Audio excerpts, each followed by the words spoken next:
धनवान सेठ अपनी पत्नी को घमंड से बोलता है, सुनो, इस शहर में मेरी इज्जत मेरे धन दौलत की वजह से है और लोग तुम्हें भी इज्जत मेरे नाम के पीछे देते हैं। तुम्हारी कोई अलग से पहचान नहीं है। पत्नी बोली, सुनो सेठ जी, घर की लक्ष्मी अगर चाहे तो 1 सेकंड में घर की इज्जत मिट्टी में मिला सकती है और चाहे तो आसमान तक पहुंचा सकती है। आपकी इज्जत मेरे हाथों में है। सेठ हंसकर बोला, तो फिर मौका आने पर दिखा देना। अब शाम को सेठ के घर एक महफिल जमी। मित्र, रिश्तेदार, जान पहचान वाले लोग हंसी ठिठोली कर रहे थे। तभी अचानक सेठ का सबसे छोटा बेटा जोर जोर से रोने लगा। सेठ ऊंची आवाज से बोला, ये बच्चा क्यों रो रहा है? पत्नी बोली, आपका बेटा बार बार खिचड़ी मांग रहा है, जबकि अभी थोड़ी देर पहले इसने भर पेट खाया है। घर में बाकी लोगों का भी तो सोचना है, सब कुछ इसे ही कैसे दे दूं? ये सुनते ही महफिल में सन्नाटा छा गया। लोग आपस में बात करने लगे कि इतना बड़ा सेठ और घर में खिचड़ी का झगड़ा।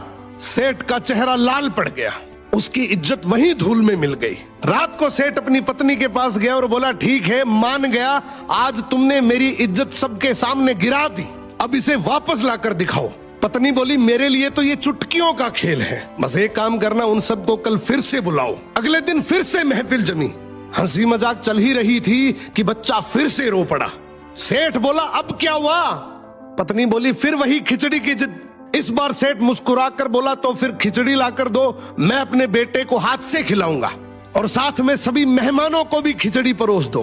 पत्नी ने तुरंत रसोइयों को आदेश दिया, बड़े ठाट बाट से हांडियां लाई गई, मेहमानों को कटोरी में खिचड़ी परोसी गई। लेकिन वो साधारण खिचड़ी नहीं थी, उसमें केसर की खुशबू, बादाम, काजू, पिस्ता, किशमिश और घी की महक। ये खिचड़ी नहीं बल्कि एक शाही व्यंजन था। सभी मेहमान एक दूसरे को देखकर सोचने लगे, इनके घर की खिचड़ी ऐसी है तो इनके भोजनों का स्तर कैसा होगा। सेठ के घर की रहीसी की चर्चा पूरे शहर में फैल गई। सेठ अपनी पत्नी के सामने हाथ जोड़कर बोला, मान गया, घर की औरत चाहे तो इज्जत बना भी सकती है और बिगाड़ भी। सो घर की इज्जत पति और पत्नी मिलकर बनाते हैं।